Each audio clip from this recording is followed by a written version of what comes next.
I'm Leanne McAdoo, and this is an InfoWars News Bulletin. Liberty was also attacked in Boston last week in an alarming scene that was scarier than the bombing event itself. Forced lockdown of an entire city, military tanks riding through the streets, warrantless door-to-door searches by 1,500 militarized police, forcing families out of their homes at gunpoint. What may look like a scene from the latest big-budget Hollywood movie was actually America's first taste of martial law following the Boston bombing. Ron Paul called the scene deeply disturbing in a recent interview. Those pictures really concern me. That is such a visual image when you see thousands and thousands of troops, and they weren't your local friendly policemen that were involved. I mean, can you imagine all these people being locked? They became prisoners. It was accepted too easily. It was martial law. Even gun-grabbing liberal Bill Maher sees the writing on the wall. Show some of the pictures of the Boston police, okay? Look at this. I mean, if this is what you have, why don't you invade a country? Show some of the other ones. I mean, go up to Canada, take their oil.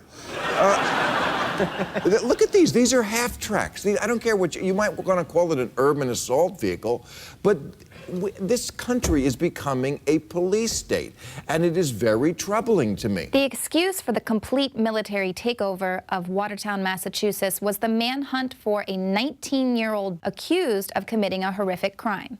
What normally would have been a police investigation quickly turned into the complete military occupation of an American city, conditioning us to believe that it's the government's job to keep us safe, even on the local level. We have been conditioned probably for 30 or 40 years, and you hear it all the time from the president. Their job is to make us safe. Governments aren't supposed to do that. Governments are supposed to protect our liberties.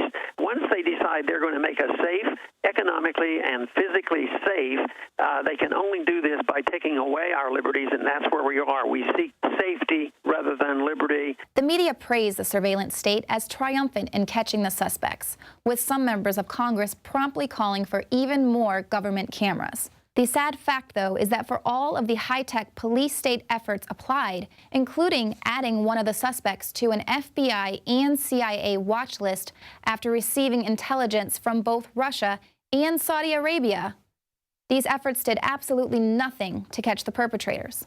It was only after the shelter-in-place order was lifted that a private citizen was able to find the suspect hiding in his boat. Footage willingly submitted by private citizens near the finish line at the time of the bombing helped police identify the suspects. And it was, in fact, the surveillance footage of a private business that allegedly caught the suspects on camera. Now, I get it. We were attacked. And I'm sure somewhere in our collective psyche, we needed that brute show of force to feel protected. But the last time Big Daddy Gov promised to protect us from the bad guys, our country went to war for more than a decade. Now our new daddy is promising to protect us from lone wolves here on American soil, and I've got a hunch about how that war is going to be waged.